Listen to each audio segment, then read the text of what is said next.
الحمد لله الواحد الأحد الفرد الصمد لم يلد ولم يولد ولم يكن له كفوا أحد. أيها الناس أوصيكم عباد الله وإياي بتقوى الله. أعوذ بالله من الشيطان الرجيم. بسم الله الرحمن الرحيم.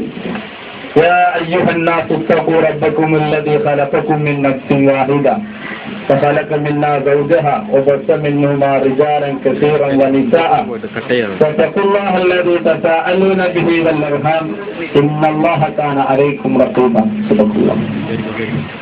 വളാഞ്ചേരി ബാവപ്പടി സ്വദേശി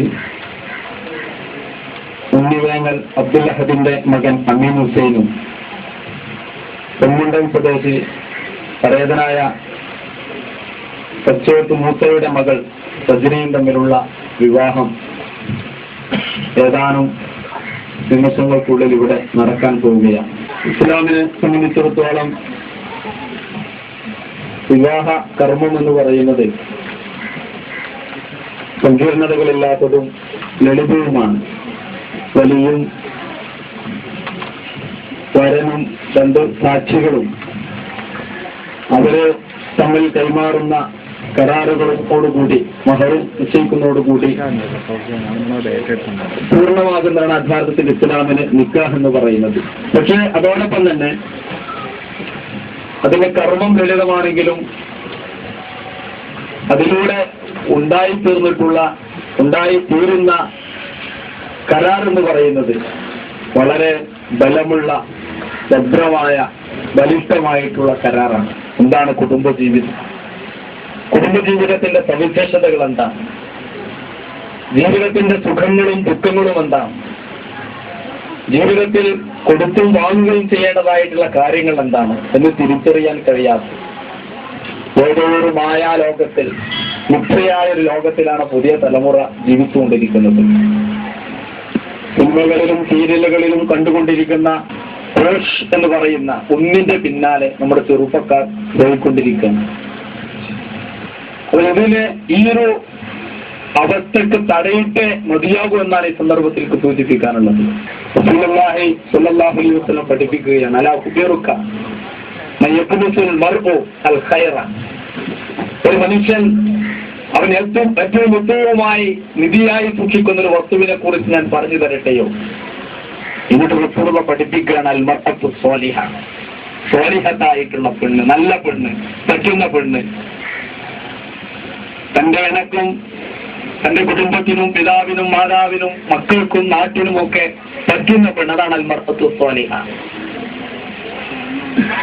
ഇതാ നളറ ഇലൈഹ സറത്തുഹു, ഭർത്താവ് അവളെ നോക്കിയാൽ ഭർത്താവിന് സന്തോഷം അനുഭവിക്കാൻ കഴിയുന്ന, വൈദ അമറഹ അതാഅതുഹു, വല്ലതും ഭാര്യയോട് പറഞ്ഞാൽ അതനുസരിക്കുന്ന, വൈദ ഗാബ അന്ന അഫീതുഹു, ഭർത്താവ് ഇവളിൽ നിന്ന് വല്ല സന്ദർഭങ്ങളിലും അകലേണ്ടി വന്നാൽ ഭർത്താവിന് വേണ്ടി തന്റെ ശരീരത്തെയും കുടുംബത്തെയും മക്കളെയും സ്വത്തിനെയും സംരക്ഷിച്ചു നിർത്തുന്ന പെണ്ണാണ് മർഅത്തുൻ സ്വാലിഹ, സ്വാലിഹത്തായ പെണ്ണ് എന്ന് റസൂലുള്ളാഹി സ്വല്ലല്ലാഹു അലൈഹി വസല്ലം പഠിപ്പിക്കുകയുണ്ടായി. റസൂലുള്ളാഹി സ്വല്ലല്ലാഹു അലൈഹി വസല്ലം പഠിപ്പിച്ച പദപ്രതി ദാത്തിദ്ദീൻ, നിങ്ങൾ ദീനിന് മുൻഗണന കൊടുക്കണം. ഈമാൻ, തഖ്വ, ദൈവഭയം, ഇസ്ലാമികമായ ജീവിതം, ഇതിന് നിങ്ങൾ മുൻഗണന കൊടുക്കണമെന്ന് റസൂലുള്ളാഹി സ്വല്ലല്ലാഹു അലൈഹി വസല്ലം പ്രത്യേകം പഠിപ്പിച്ചിട്ടുണ്ട്. നമ്മൾ പണത്തെ മാനദണ്ഡമാക്കും, സൗന്ദര്യത്തെ മാനദണ്ഡമാക്കും, തറവാടിനെ മാനദണ്ഡമാക്കും. ഇതിന് മുഖ്യ പരിഗണന കൊടുക്കുമ്പോൾ സ്വാഭാവികമായും കുടുംബത്തിൽ ഉണ്ടായിത്തീരേണ്ട അനുഭവിക്കേണ്ടതായിട്ടുള്ള നന്മകളെ അനുഭവിക്കാൻ സാധിക്കാതെ വരുന്ന ഒട്ടേറെ ഉദാഹരണങ്ങൾ നമുക്ക് കാണാൻ കഴിയും. ആത്മഹത്യകൾ പെരുകിക്കൊണ്ടിരിക്കുന്നുണ്ട്, സംഘർഷങ്ങൾ, മാനസികമായ സംഘർഷങ്ങൾ വർദ്ധിച്ചുകൊണ്ടിരിക്കുന്നുണ്ട്, സ്വരച്ചേർച്ചയില്ലായ്മ വർദ്ധിച്ചുകൊണ്ടിരിക്കുന്നു. വളർന്നുകൊണ്ടിരിക്കുന്ന മക്കൾക്ക് സ്നേഹം ലഭിക്കാത്തത് കൊണ്ടുണ്ടായിക്കൊണ്ടിരിക്കുന്ന പ്രശ്നങ്ങൾ, മാതാപിതാക്കളുമായിട്ടുള്ള ബന്ധങ്ങളിൽ ഉണ്ടാകുന്ന പ്രശ്നങ്ങൾ, ഒട്ടേറെ കുടുംബപരമായ പ്രശ്നങ്ങൾ ഇന്ന് നമ്മുടെ കുടുംബജീവിതത്തിൽ ഉണ്ടായിക്കൊണ്ടിരിക്കുന്നുണ്ട്. അള്ളാഹ് നമ്മളിൽ സന്നിവേശിപ്പിച്ചിട്ടുള്ള അനുഗ്രഹമാണ് പ്രേമവും കാരുണ്യവും എന്ന് പറയുന്നത്. കേവല പ്രേമമല്ല, കേവല പ്രണയമല്ല, കേവല സ്നേഹമല്ല, കാരുണ്യത്തോടു കൂടിയുള്ള, റഹ്മത്തിനോട് കൂടിയുള്ള ഒരു സ്നേഹമാണ് അല്ലാഹു സുബ്ഹാനഹു വ തആല നമുക്ക് നൽകിയിട്ടുള്ളത്. അത് കൽബിന്റെ ഉള്ളിൽ സൂക്ഷിച്ചു വെക്കാനുള്ള ഒന്നല്ല. മനസ്സിന്റെ ഉള്ളിന്റെ ഉള്ളിൽ എന്റെ ഭാര്യയോട് എനിക്ക് സ്നേഹമുണ്ട് എന്ന് മനസ്സിന്റെ ഉള്ളിൽ വെക്കാനുള്ളതല്ല, അത് പ്രകടിപ്പിക്കാനുള്ളതാണ്. സ്നേഹം എന്ന മനുഷ്യന്റെ നന്മയെ, അവന്റെ മൂല്യത്തെ പ്രകടിപ്പിക്കാൻ അവന് കഴിയേണ്ടതുണ്ട്. അത് പ്രകടിപ്പിക്കാതിരിക്കുമ്പോഴാണ് പ്രശ്നങ്ങൾ ഉണ്ടാവുന്നത്. അതുപോലെ തന്നെ നമുക്കറിയാം, ഈ വിവാഹം എന്ന് പറയുന്നത് വളരെ മാതൃകാപരമായിട്ടുള്ള വിവാഹമാണ്. നമ്മുടെ നാട്ടിൽ അനിസ്ലാമികമായിട്ടുള്ള ഒട്ടേറെ വിവാഹങ്ങൾ നടക്കുന്നു. വിവാഹത്തിന് പണം മാനദണ്ഡമാക്കുന്നു. പണം ഐസ്ക്രീം വാങ്ങുന്നത് പോലെ, 5 രൂപയ്ക്ക് ഐസ്ക്രീം വാങ്ങുന്ന പോലെയാണ് വിവാഹത്തെ കാണുന്നത്. അല്ലെങ്കിൽ വാണിയംകുളത്ത് കാലിച്ചന്തയിൽ നിന്ന് കാലികൾക്ക് വില പറയുന്നത് പോലെയാണ് ഇന്ന് ചെറുപ്പക്കാർ ഒരു പക്ഷെ പ്രതികളായി അവരുടെ കാരണവന്മാരായിട്ടുള്ള ആളുകൾ പെൺകുട്ടികൾക്ക് വില പറഞ്ഞുകൊണ്ടിരിക്കുന്നത്.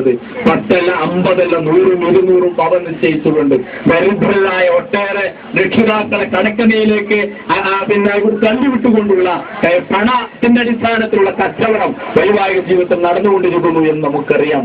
ഇതിനെതിരായിട്ടുള്ള ഒരു സന്ദേശം കൂടിയാണ് യഥാർത്ഥത്തിൽ അമീൻ ഹുസൈന്റെയും സജ്നയുടെയും വിവാഹം എന്ന് നാം മനസ്സിലാക്കുകയാണ്. അല്ലാഹു സുബ്ഹാനഹു വ തആല അതിനുള്ള അർഹമായ പ്രതിഫലം ഈ ദമ്പതികൾക്ക് അല്ലാഹു സുബ്ഹാനഹു വ തആല നൽകുമാറാവട്ടെ എന്ന് പ്രാർത്ഥിക്കുക. അതോടൊപ്പം തന്നെ ഇവരുടെ രക്ഷിതാക്കൾക്ക്, ഈ കുടുംബത്തിന്റെ രക്ഷിതാക്കളായിട്ടുള്ള ആളുകളെ പ്രത്യേകം അഭിനന്ദിക്കുകയും ചെയ്യുകയാണ് ഈ സന്ദർഭത്തിൽ. സൗന്ദര്യത്തെയോ തറവാടിനെയോ അതുപോലെ തന്നെ പണത്തെയോ മാനദണ്ഡമാക്കാതെ ദീനിനെയും അതുപോലെ തന്നെ ദീനിയായിട്ടുള്ള കാഴ്ചപ്പാടിനെ മാത്രം മാനദണ്ഡമാക്കിയിട്ടുള്ള ഒരു വിവാഹമാണ്. നമുക്ക് മാതൃകയാക്കാവുന്ന, അനുകരിക്കാവുന്ന ഒരു വിവാഹമാണ് എന്നുകൂടി ഈ സന്ദർഭത്തിൽ സൂചിപ്പിക്കുകയാണ്. ചെറുപ്പക്കാരൊക്കെ സ്ത്രീധന രഹിതമായിട്ട് വിവാഹത്തിന് മുന്നോട്ട് വരണം. എല്ലാ മതസംഘടനകളും പണ്ഡിതന്മാരൊക്കെ സ്ത്രീധനത്തിനെതിരെ, സുന്നിയായാലും ഏറ്റായാലും ഈക്കയായാലും മുജാഹിദായാലും ജമാഅത്തായാലും തബ്ലീഗും ആരും ഒരു ഗവൺമെന്റ് എതിരാണ്. ഗവൺമെന്റ് നിയമപരമായി നിരോധിച്ച സ്ത്രീധനം. പക്ഷെ നമുക്കറിയാം എല്ലാം വളരെ ഉഷാറായിട്ട് നടക്കുകയാണ്. എന്തൊക്കെയാണ് നമ്മുടെ നാട്ടിൽ നടന്നുകൊണ്ടിരിക്കുന്ന തൊഴിൽക്കുത്തുകൾ നാം മനസ്സിലാക്കേണ്ടതുണ്ട്. ചെറുപ്പക്കാരായിട്ടുള്ള ആളുകൾ ആത്മീയത്തോടുകൂടി, ആത്മവിശ്വാസത്തോടുകൂടി, ഇച്ഛാശക്തിയോടുകൂടി, പണത്തെ മാനദണ്ഡമാക്കാതെ, സൗന്ദര്യത്തെ മാനദണ്ഡമാക്കാതെ വിവാഹം കഴിക്കാൻ മുന്നോട്ട് വരണം എന്ന ഒരു ഉദ്ബോധനം കൂടി സന്ദർഭത്തിൽ നടത്തുകയാണ്. ഞാൻ അവസാനിപ്പിക്കുകയാണ്. അല്ലാഹു സുബ്ഹാനഹു വ തആല ഈ നിക്കാഹിനെ ഒരു സൽക്രമമായി സ്വീകരിക്കുമാറാവട്ടെ. ഈ ദമ്പതികൾക്ക് സന്തോഷവും സുഖീനത്തും സ്നേഹവും ഒക്കെ അനുഭവിക്കാൻ കഴിയുന്ന ഒരു കുടുംബജീവിതം റബ്ബ് സുബ്ഹാനഹു വ തആല അവർക്ക് നൽകുമാറാവട്ടെ. ഈ നിക്കാഹിന് സാക്ഷ്യം വഹിച്ചിട്ടുള്ള നമുക്കും അല്ലാഹു സുബ്ഹാനഹു വ തആല നമുക്ക് നാളെ പരലോകത്ത് അനുകൂലമായ വിധി പറയുന്ന പുണ്യകർമ്മമായി അല്ലാഹു സുബ്ഹാനഹു വ തആല ഇത് സ്വീകരിക്കുമാറാവട്ടെ. നാളെ അല്ലാഹുവിന്റെ സ്വർഗ്ഗത്തിലും നമ്മെ എല്ലാവരെയും ഇതുപോലെ സന്തോഷത്തോടുകൂടി ആഹ്ലാദത്തോടുകൂടി റബ്ബ് സുബ്ഹാനഹു വ തആല നമ്മെ ഒരുമിച്ച് കൂട്ടുമാറാവട്ടെ. അൽഹംദുലില്ലാഹി റബ്ബിൽ ആലമീൻ. അസ്സലാമു അലൈക്കും.